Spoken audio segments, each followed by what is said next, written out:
Bismillahirrahmanirrahim. Assalamualaikum warahmatullahi wabarakatuh. Waalaikumsalam warahmatullahi wabarakatuh. Nasab dah tengok. Nasab ataupun keturunan Nabi Muhammad SAW pihak ayah. Muhammad bin Abdullah, Abdullah bin Abdul Muttalib, Abdul Muttalib bin Hashim, Hashim bin Qusay, Qusay bin Kilab, Kilab bin Murrah, Murrah bin Ka'ab, Ka'ab bin Lu'ay, Lu'ay bin Ghalib, Ghalib bin Fihrin, Fihrin bin Malik, Malik bin Nadar, Nadar bin Kinanah, Kinanah bin Kudaimah, Kudaimah bin Mudrika, Mudrika bin Ilyas, Ilyas bin Mudar, Mudar bin Nidar, Nidar bin Ma'ad, Ma'ad bin Adnan. Adnan ini keturunan daripada Nabi Ismail AS, anak daripada Nabi Ibrahim AS. Nasab Rasulullah SAW bersambung dengan Nabi Ismail AS, anak daripada Nabi Ibrahim AS. Keturunan ataupun nasab Rasulullah SAW pihak ibunya. Ibunya Aminah binti Abdul Wahab bin Abdul Manaf bin Durrah bin Kilab. Kilab ini saudara daripada Qusay. Maka ibu dan bapaknya Rasulullah SAW tidak jauh penyambung nasab. Dan Rasulullah mempunyai isteri sembilan, satu pendapat, dan satu pendapat lagi 11. Yang pertama Khadijah, Saudah, Aisyah, Hafsah, Hindun, Ramlah, Zainab binti Jahish, Zainab binti Khuzaimah, Maimunah, Juwairiyah, Safiyah. Dan Rasulullah mempunyai anak iaitu 7, 3 laki dan 4 perempuan. Yang laki Abdullah, Ibrahim dan Qasim. Yang perempuannya Zainab, Ruqayyah, Ummi Kalthum dan Fatimah. Rasulullah mempunyai cucu 2 orang iaitu Hasan dan Husain. Rasulullah mempunyai sahabat. Yang pertama Abu Bakar, kekayaan, dan Utsman bin Affan itu kesufian ataupun kelemah lembutannya, dan Ali bin Abi Thalib itu gudang ilmu.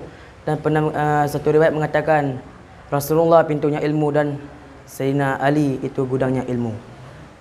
Dan Umar bin Khattab itu pemberani. Ada satu riwayat ketika Umar bin Khattab berjalan dan dia tidak berani mendekat kepadanya. Itu satu riwayat.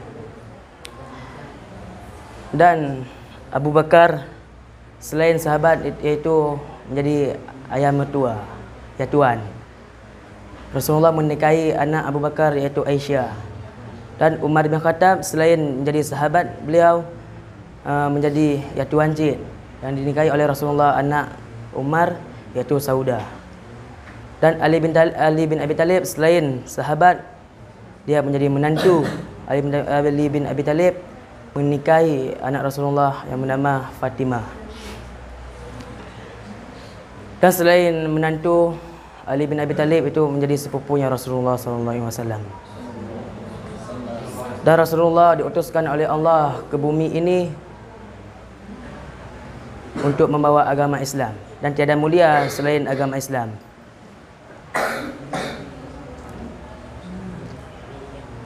Sejarah saya akan menceritakan apapun sejarah dari kelahirannya Rasulullah SAW sampai dia pergi berniaga ke negeri Syam bersama Abu Talib.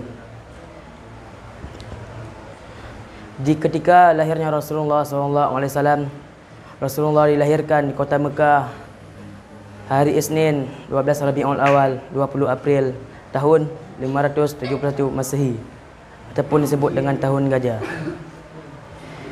Di ketika lahir Rasulullah itu sempurna malam ataupun dikatakan subuh. Dikatakan subuh itu keadaan kota Mekah sangat sunyi ataupun sepi, dan angin-angin pun tidak bertiupan pada subuh tersebut, kerana saking mulianya Rasulullah lahir di permukaan bumi ini.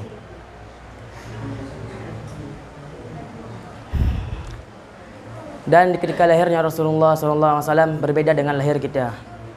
Kalau manusia lahir ataupun kita lahir umatnya itu terlentang menampakkan aurat. Dan Rasulullah ketika lahirnya menutupi aurat, tidak menampakkan aurat kepada orang. Dan ketika lahirnya Rasulullah SAW itu datanglah dua orang bidadari manusia. Ya. Siapakah beliau? Yang pertama Asyah, isteri Fir'aun, dan Maryam, istrinya ibunya Nabi Isa alaihissalam. Dan setelah lahirnya Rasulullah SAW, warga ataupun penduduk kota Mekah mengunjungi rumah Siti Aminah untuk melihat kelahirannya Rasulullah SAW. Dan datuknya pada ketika itu lagi di kota Mekah ataupun di Kaabah, dan terdengarlah isu ataupun pembicaraan orang bahawa cucunya sudah lahir di permukaan bumi ini. Dan datuknya ini bangun ataupun bergegas untuk pulang untuk melihat cucunya. Singkat cerita, sesampai di rumah, datuknya mengambil Rasulullah SAW, membawa Rasulullah mengelilingi tawaf 4 segi Kaabah, mengelilingi. Dan kelahiran Rasulullah itu dengan keadaan yatim. Dan ketika itu bapaknya meninggal di kota Madinah. Sejarahnya ialah ketika bapaknya pergi berniaga ke negeri Syam. Singkat cerita, sudah beberapa bulan ataupun beberapa hari di sana, di dalam perjalanan pulang, bapaknya Rasulullah SAW diserang sakit yang sangat berat dan tidak sanggup ditahan, hingga sampai wafat di kota Madinah. Dan ketika meninggal wafatnya ayah Rasulullah SAW, ayahnya Rasulullah tidak meninggalkan harta dan tahta kepada Rasulullah SAW. Apa juga yang ada ditinggalkan, iaitu beberapa ekor unta dan 5 ekor unta dan beberapa ekor kambing dan seorang budak yang bernama Ummu Aiman. Dan pada satu malam didapat kita ambil kesimpulan, iaitu bahawa Rasulullah itu sangat mulia. Cuma risalah Rasulullah sangat menyedihkan. Di dalam kandungan meninggal wafatnya 6 bulan dalam kandungan wafat bapaknya,